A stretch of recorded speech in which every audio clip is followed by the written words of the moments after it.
qui avait reçu le Saint-Esprit. Et il avait dit, on lui a dit, comment ça va? Il a dit, assez bien, assez mal. Il a dit, eh bien, qu'est-ce que vous voulez dire par là? Assez mal, assez bien? Et il a dit, eh bien, depuis que moi recevoir le Saint-Esprit, il a dit, il y a deux chants en moi. L'un est un chant noir et l'autre un chant blanc. Il a dit, il se dispute tout le temps. Il a dit, il grogne et il se bat. Il a dit, le chant blanc veut que je fasse le bien. Okay. Le chant noir veut que je fasse le mal. Vous vous retrouvez là? Vous vous retrouvez qu'il y a un combat comme ça en vous? Ce sont deux chants. Il a dit, eh bien, chef. Si les Indiens, comme ce sont des autochtones, on les appelle des chefs. Il dit, chef, lesquels des deux gagnent le combat? Les deux chiens là. Lesquels des deux gagnent le combat? 37. Il a dit, ça dépend. C'est lui que chef nourrit le plus. Alors, il faut madame dire alors, ça je trouve que c'est une bonne réponse. Vous voyez? Ça dépend seulement du combat qui se met dans le corps. À l'intérieur de vous, ça dépend de celui que vous nourrissez, de la nature que vous nourrissez. Vous voyez, non? Les deux soifs là, vous retrouvez ça encore, n'est-ce pas? Les deux soifs, les deux vies. Soif spirituelle, soif naturelle. La vie charnelle, la vie spirituelle. Ce sont aussi les deux chiens blancs, les chiens noirs. Ça dépend de celui que vous nourrissez. La nature charnelle qui s'affectionne aux choses du monde, ou la nature spirituelle qui s'affectionne aux choses de Dieu. C'est ça ce qui agit. Mais vous, vous êtes toujours loin. Vous ne voulez pas venir écouter la parole. Vous dites que moi j'écoute les bandes. Vous écoutez les bandes, vous trompez. Quand tu mets là, tu dors. Madame dit, je vais aller là où 2 ou 3 sont assemblés. Mais toi, tu es tout seul là-bas. Et tu dors, tu n'écoutes même pas. Et tu nous racontes, moi je dors avec la bande, je me réveille avec la bande. Tu trompes qui? Tu ne peux pas tromper ta conscience. Nous on accepte, mais tu ne peux pas tromper ta conscience. Tu ne peux pas tromper aussi Dieu. Même les diables, tu ne les trompes pas. Il le connaît. Écoute-toi un peu, enseveli ou mis au tombeau. Feu Banam dit 54. Comment pouvez-vous alors déclarer que vous pouvez rester à la maison et être aussi bon chrétien que vous seriez en allant à l'église? Feu Banam vous dit, lisez la Bible. Le Saint-Esprit s'est nourri de la parole. La Bible est le régime alimentaire spirituel de Dieu pour l'église. C'est le Saint-Esprit qui vous apporte ce qu'il a place dans le cœur. Et avec action de grâce, vous l'arrosez. Vous l'arrosez. Vous arrosez la parole. Et chaque promesse divine produisant exactement ce que Dieu a dit qu'elle produirait forcément. Amen. C'est sa parole et c'est la vie. Amen. Amen. Amen. Et c'est ça la nourriture. C'est le régime alimentaire. Il en parle dans la communion du 4, 2, 62. 94. Il dit, le verset qui dit, il est vraiment une nourriture et vraiment un breuvage. Ça c'est la Bible qui dit. J'ai fait une petite marque ici au verset 57. Vraiment une nourriture et vraiment un breuvage. Écoutez ce qu'il dit ici. Et comme le Père qui est vivant m'a envoyé et que je vis à mon Père, par mon Père, ainsi celui qui me mange qui? Jésus, vivra par moi. Jésus, qui est-il aujourd'hui? Il est la parole. Amen. Quand tu te nourris de la parole, tu manges Jésus. Parce qu'il a dit, celui qui ne mange pas ma chair ni ne boit mon sang n'aura pas la vie éternelle. 95. 95. Autrement dit, le Père m'a envoyé et je vis par lui. Le Père m'a envoyé et je vis par lui. Et tout homme qui vient à Christ doit vivre par Christ. Oh là là, voilà. c'est la communion. C'est la vraie communion que vous trouvez. C'est quand vous vivez par Christ. Vous mangez Christ, la parole. Vous vivez par cette parole. 96, 96. Or, nos corps ont besoin chaque jour de nourriture et de boissons pour survivre. Je vous ai dit aujourd'hui, hein, j'avais dit, je vais faire, on va 3 heures.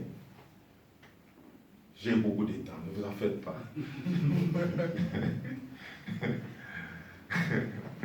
Hein?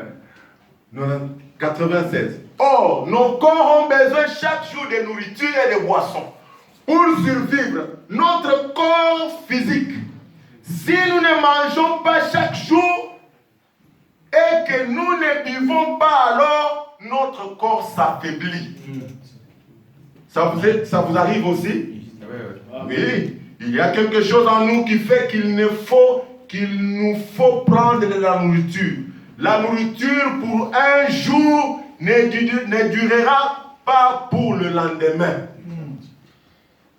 Ce que tu as mangé hier, ça ne durera plus pour aujourd'hui. Tu auras encore faim. Ce que tu mangeras aujourd'hui, ça ne durera pas jusqu'à demain. Tu dois encore manger demain. La nourriture pour un jour ne durera pas pour le lendemain.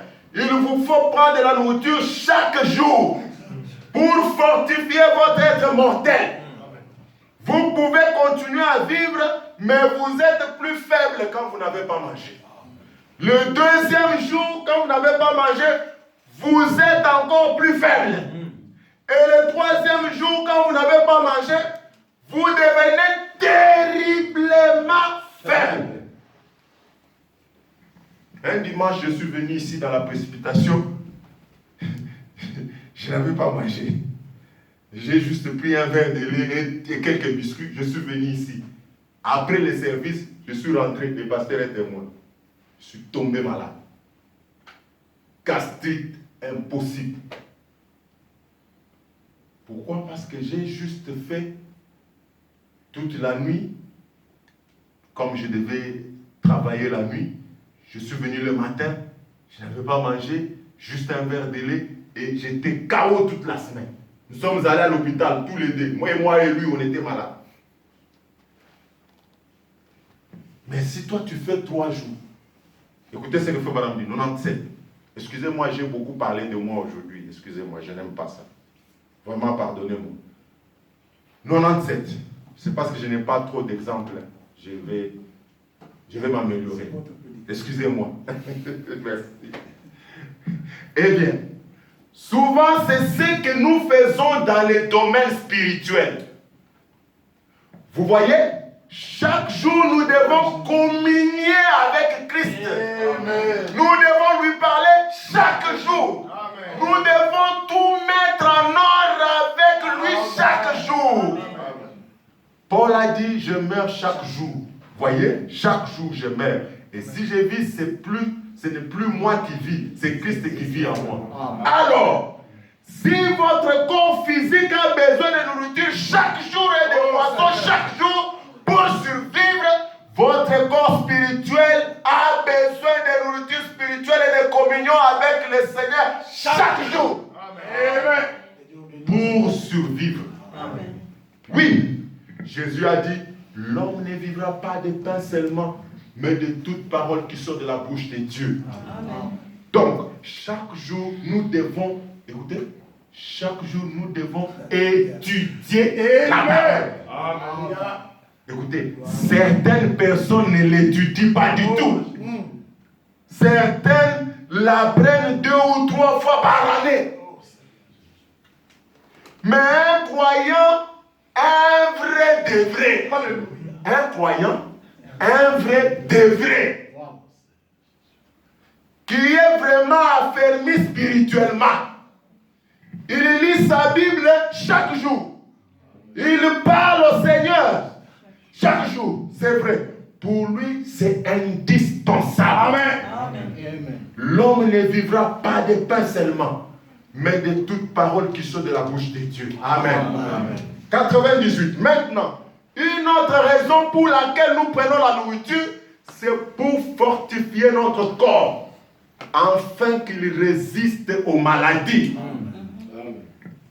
Si vous ne prenez pas de nourriture et que vous vous laissez votre corps s'affaiblir, alors il sera sujet aux maladies. Les maladies vont s'introduire dans le sang. Et là, vous êtes fini. Si votre sang n'est pas riche et pur, eh bien, ce qui arrivera, c'est que la maladie ira directement dans votre sang. Donc, il faut que vous mangez de la bonne nourriture. Amen. Non, tu ne manges pas seulement parce qu'il faut manger, mais la bonne nourriture. Il faut dire la bonne nourriture nourrissante. Amen. Pour que votre sang conserve ses qualités. Si vous ne le faites pas, vous serez prédisposé aux maladies, c'est-à-dire vulnérables. C'est ça le problème des chrétiens. Oh là là. À l'église, tu ne viens pas. Tu ne lis pas. Tu ne pries pas. Tu n'étudies pas la parole. Quelque part, Frère Branham dit que si nous ne creusons pas, nous ne lisons pas, nous ne creusons là, ça veut dire étudier la parole. Il dit si nous ne le faisons pas, nous n'irons pas dans l'enlèvement. Nous serons à la tribulation. Frère Branham dit si nous ne le faisons pas, nous n'irons pas dans l'enlèvement. Quelqu'un attend-il l'enlèvement ici? Amen. Les signes du 1er septembre 63, 299. Mais quelques frères, avec des bandes magnétiques, dû réussir à s'infiltrer quelque part. Nous nous sommes infiltrés dans cette ville ici. Nous nous sommes infiltrés, vous et moi, ici dans cette ville, où on ne pouvait pas imaginer que les enfants de Dieu pouvaient se rassembler. Ça fait des années qu'on se rassemble. Pour les semences prédestinées, ils ont fait un saut juste chez elles et ont joué quelques bandes, comme nous l'avons joué, comme je suis en train de la jouer ici. Elle a fait ça de sa propre maison, une église destinée à recevoir le message. Nous avons fait de cette salle une église destinée à recevoir le message de l'heure. Ceux qui ne veulent pas s'associer aux autres frères et qui comprennent mal Frère Branham, qui pensent que Frère Branham dit que les gens ne doivent pas se rassembler, les gens ne doivent pas prier ensemble. Écoutez ce que Frère Branham dit.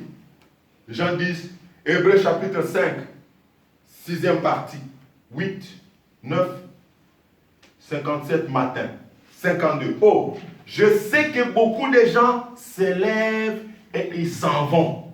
Ils se disent, oh, je n'ai plus besoin d'aller à l'église. Dieu soit loué. Le Saint-Esprit est venu. C'est lui le docteur. Non, moi je vais seulement aller écouter la bande. Je n'ai rien contre la bande. Tout ce que j'ai dit ici, s'il n'y avait pas de bande, où est-ce que j'aurais à dire? En tout cas, il ne faut pas qu'il y ait amalgame. Frère Branham, il est précis dans ce qu'il dit. La Bible dit que la parole est comme cette épée à double tranchant. Plus que l'épée à double tranchant, elle peut séparer la moelle des os, jointure et os. Elle peut distinguer les pensées et les intentions. Séparer des pensées et des intentions. Et les prédestinés saisissent réellement ce que veut dire la parole. Frère Branham dit, oh, je n'ai plus besoin d'aller à l'église. Dieu soit loué. Tu te caches, tu veux te cacher derrière les bandes, mais tu nous trompes.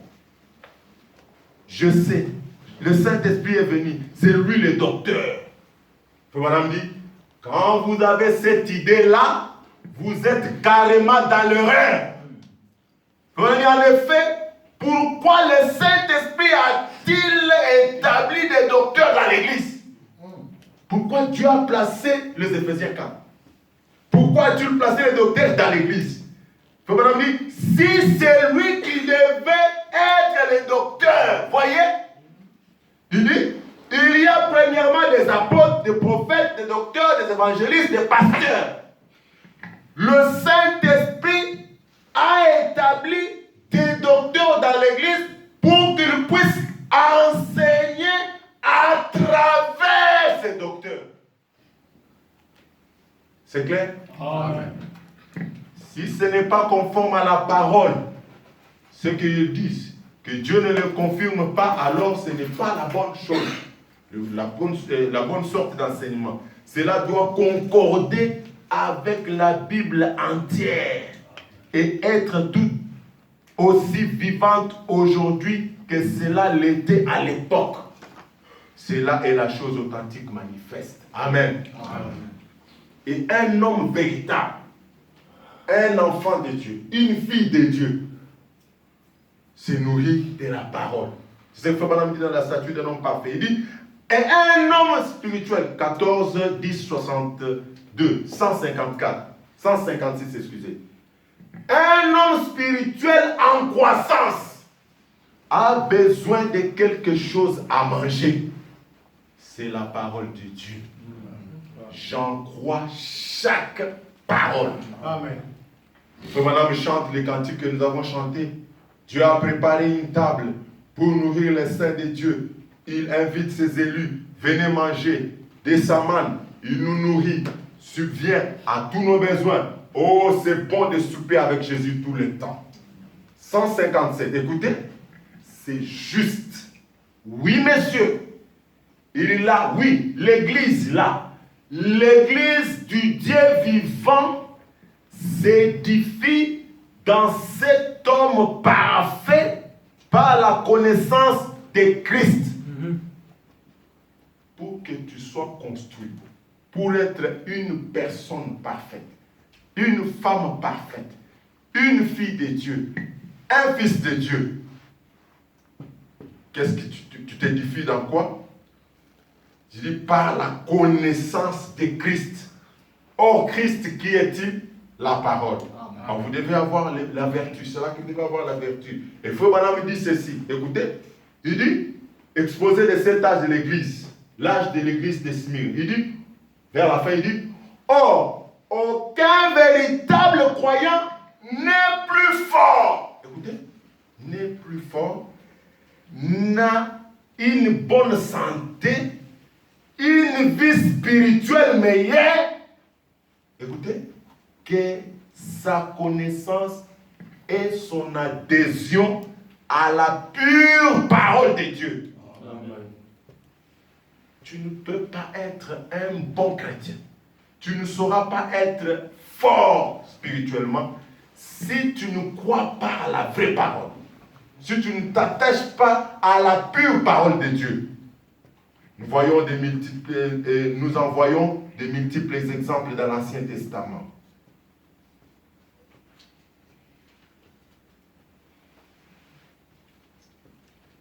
Voyons un peu ce qu'il dit ici dans Drôle d'oiseau. Il dit, paragraphe 11, 31, 5, 64. On peut mettre une semence en terre, peu importe combien cette semence est fécondée. Mettez-la en terre. Mais pour qu'elle prenne vie, il faut qu'il y ait une certaine atmosphère. Ce que nous avons dit, l'environnement, l'atmosphère. Voyez, le soleil doit d'abord avoir une certaine force produire sur elle une certaine atmosphère. Un œuf doit être dans une certaine atmosphère, sinon il ne clora pas. Peu importe combien il est fécondé. Voilà. Il faut qu'il y ait cette atmosphère. Tu es cet œuf-là. Tu ne peux pas éclore si tu n'es pas dans une bonne atmosphère.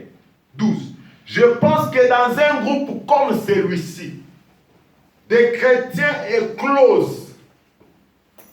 Dans un groupe comme celui-ci, des chrétiens éclos. Vous n'avez pas vu un frère qui a cru le message. Nous avons juste parlé sur les visions. Il a cru le message. Dans un groupe comme celui-ci.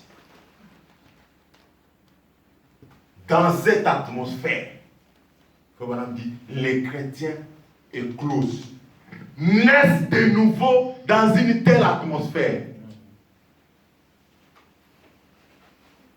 C'est dans ce genre d'atmosphère que je suis né.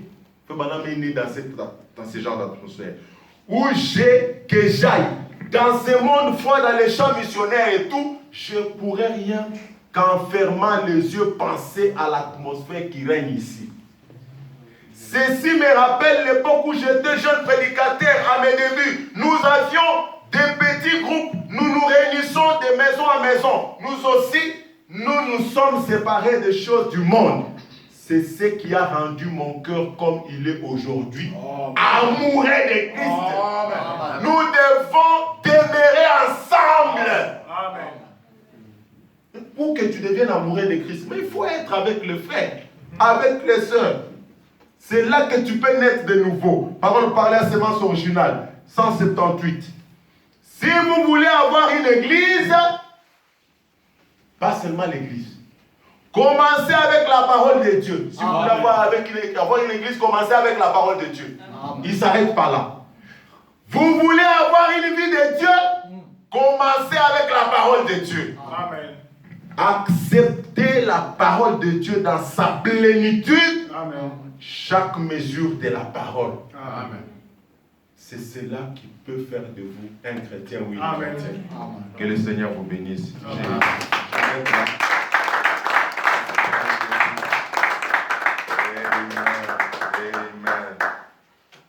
On peut se tenir debout. Nous allons chanter un petit cantique.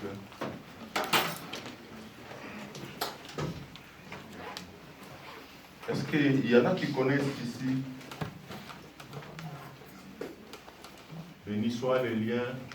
Béni soit le lien. Vous connaissez? Non. Qui connaissent? Voilà. Bon. En tout cas, il faut mettre vos téléphones en mode avion quand on est dans la maison de Dieu.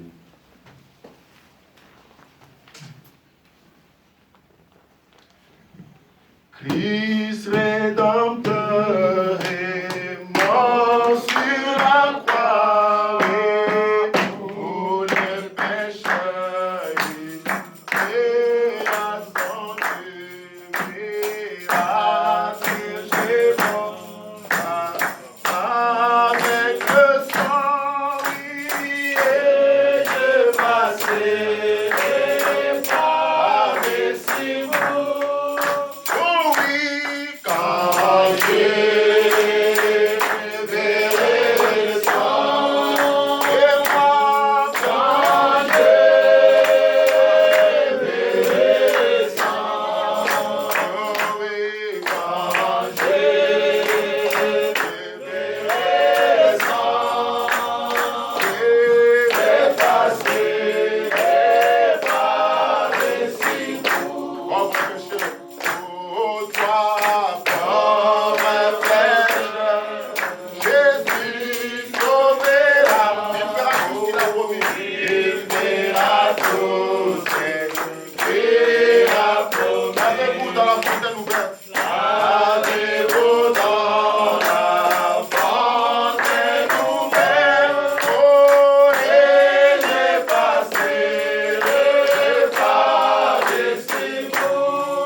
Chacun recevra juste son but. Chacun recevra juste dans le sang qui blanchit. Cachez-vous dans le sang qui blanchit. Oh, et dépassez. Oh, quand moi, quand j'ai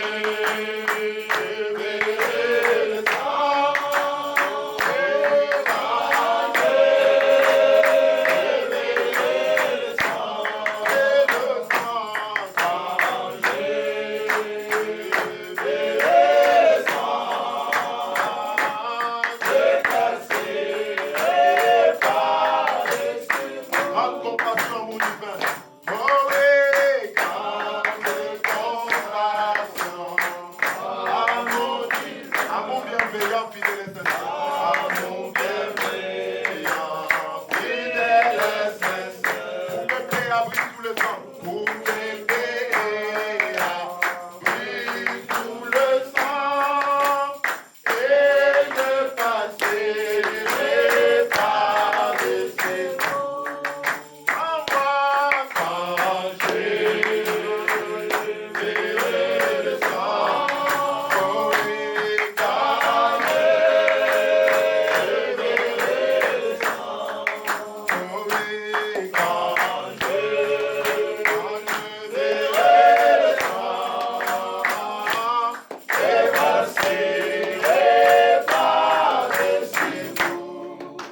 Pouvons-nous juste incliner la tête?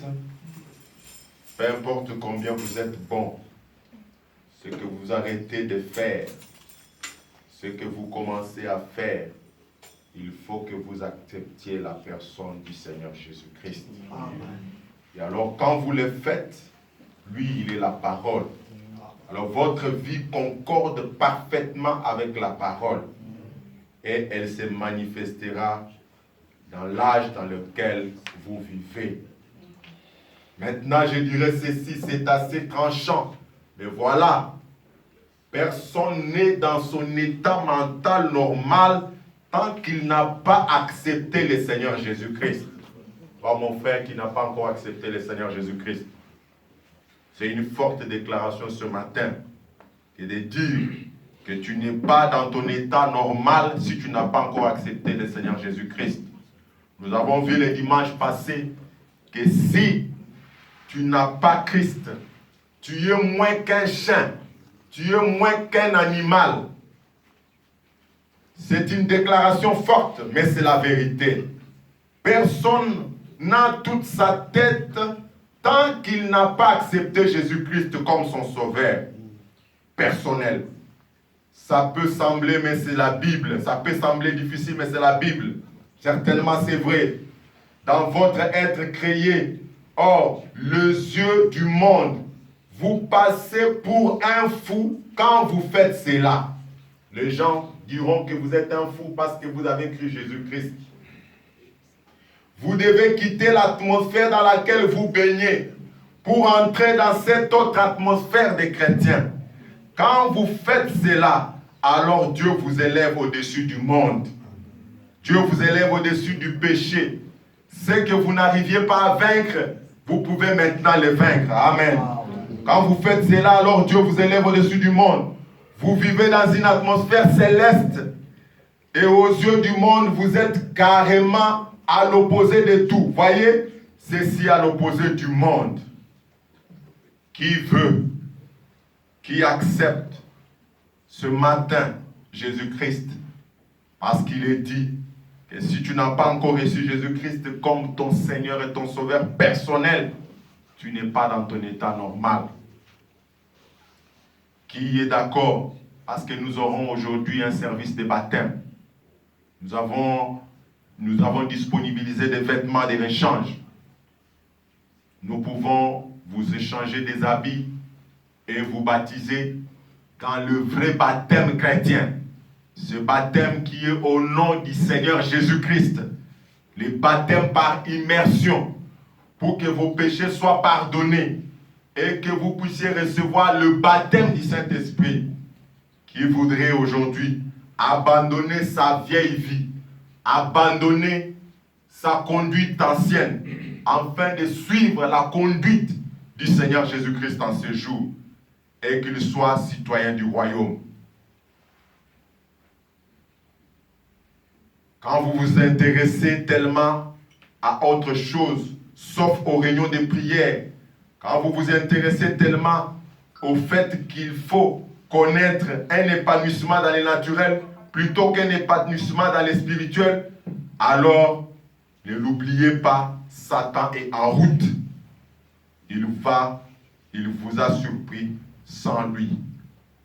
Oh Dieu, ma prière est que tu réveilles l'Église pour qu'elle vienne encore aux réunions des prières à l'ancienne mode qui dure toute la nuit. Vous promettez que vous reviendrez ici pour encore adorer le Seigneur? Promettez-vous que vous viendrez encore pour faire voir au Seigneur que vous êtes en vie? Promettez-vous que vous viendrez ici pour témoigner au monde que vous êtes du côté des chrétiens? Amen.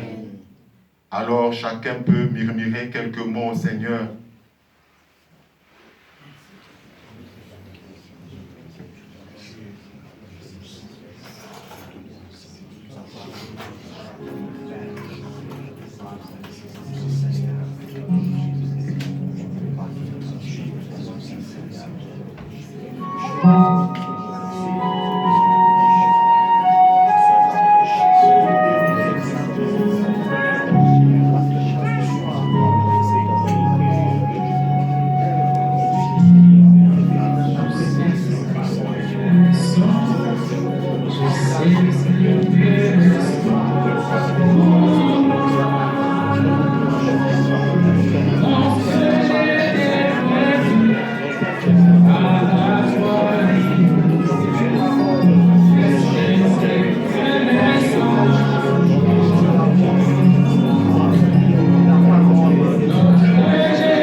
Il a préparé la seule pour son Jésus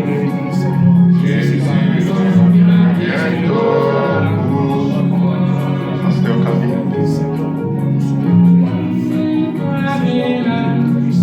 La seule pour son Jésus revient bientôt.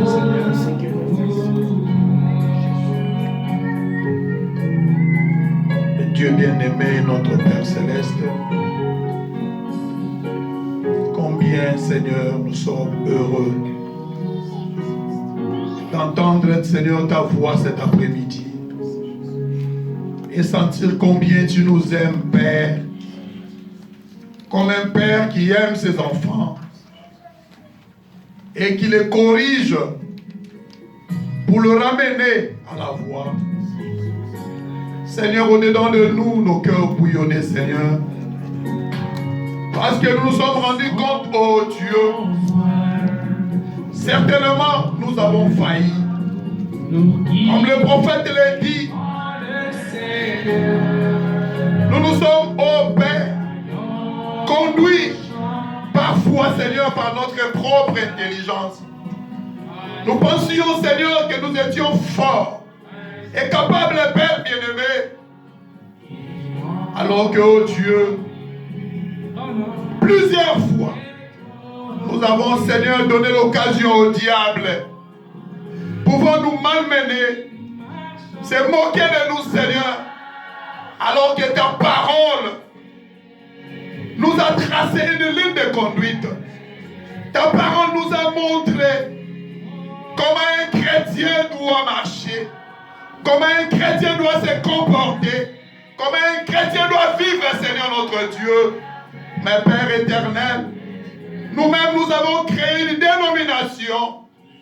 Oh Père, en nous consolant, Seigneur notre Dieu, en disant que nous sommes chrétiens, nous croyons au message. Alors que Père éternel, toi quand nous nous regardais et que le diable nous tendait au Père des pièges par-ci par-là, mais Seigneur, à cause de ton amour, Père, cet après-midi, tu t'es adressé à nous. Aussi sévère, Père bien-aimé, parce que ton amour est correctif, Seigneur Jésus. Oh, notre Dieu, notre roi, aussi humblement, Seigneur, nous venons chacun de nous pour reconnaître, Père, que nous avons failli. Et nous te demandons pardon, Seigneur Jésus, parce que, Père, la question était posée au prophète. Qu'est-ce qu'un homme doit faire pour être spirituel? Le prophète a dit, oh, pour être spirituel, un homme doit écouter la parole. Il doit prier et lire la parole, Seigneur.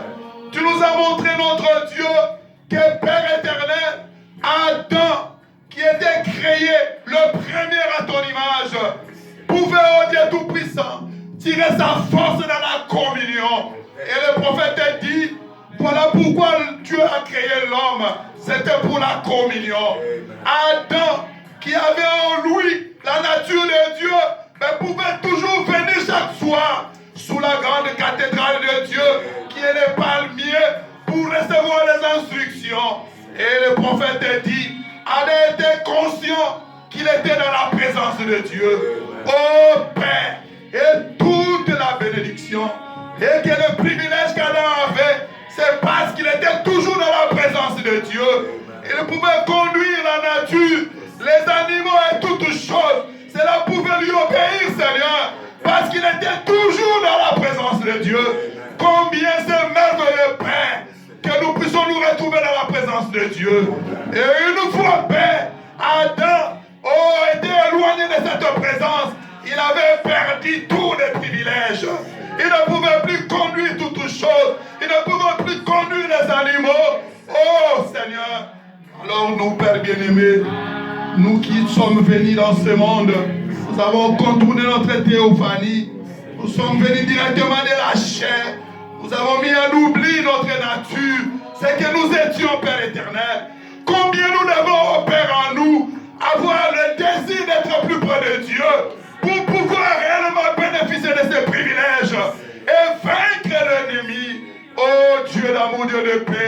Seigneur Jésus, merci de tout cœur.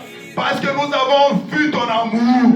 Nous parlons, Seigneur, toi dans nos cœurs. Et nous croyons, Seigneur de gloire, chacun de nous, après avoir écouté, Père, oh Dieu Tout-Puissant, cette, oh Dieu, adresse, cette prédication, Père, au-dedans de nous, Seigneur, chacun de nous est revenu vers toi pour te demander, oh Seigneur, nous ne voulons plus errer, nous ne voulons plus vagabonder, nous ne voulons plus vivre par notre propre intelligence. Père, mais nous revenons à toi comme Père bien-aimé. Lorsque Adam avait compris qu'il avait failli, oh Seigneur, et il a essayé lui-même de créer sa dénomination qui ne pouvait pas l'aider, Seigneur. Mais toi, Père éternel, qui cherche toujours tes enfants, tu as montré la voie de retour. Ainsi nous aussi, Père, parce que tu nous as indiqué la voie de retour. Le prophète a dit, le mécontentement de Dieu n'a qu'une seule chose, que l'homme s'éloigne de la parole. Et il y a une seule remède, il y a une seule solution, c'est de pouvoir revenir à la parole.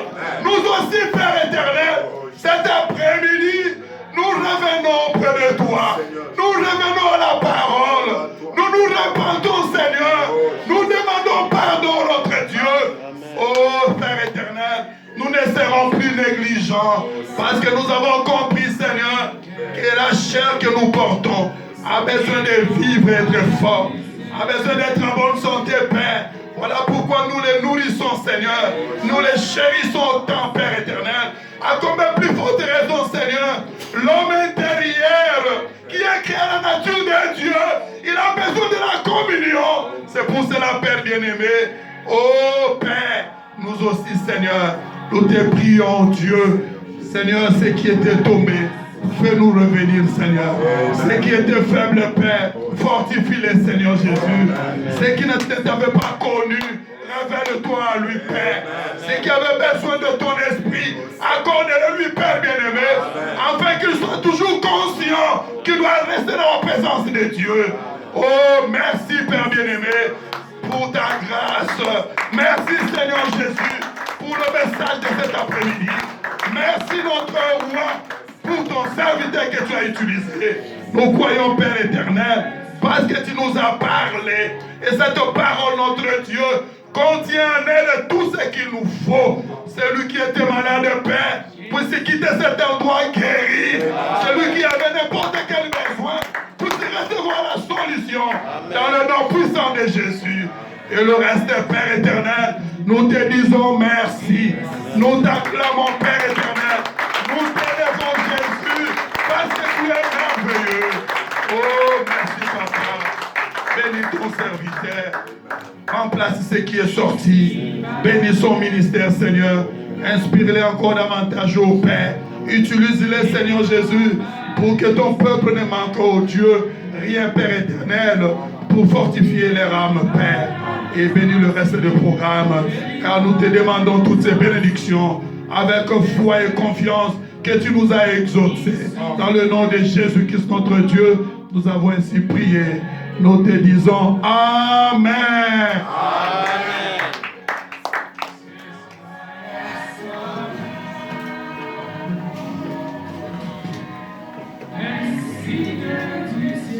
Le Seigneur vous bénisse beaucoup. Merci beaucoup pour votre patience. J'ai vu que vous étiez vraiment patient avec moi. Que le Seigneur vous bénisse. Si j'ai sorti une parole qui n'a pas arrangé quelqu'un, veuillez me pardonner. Ce n'était pas dans mes intentions de toucher les sensibilités des gens. Excusez-moi encore une fois d'avoir donné trop des exemples sur moi-même. C'est pas trop bien. C'est comme ça que moi j'ai appris. Je ne dois pas donner des exemples sur moi. Je crois que je veux apprendre à vous connaître. Comme ça, je commencerai à donner des exemples sur vous. Est-ce que vous pouvez dire à celui qui est à votre côté que je serai heureux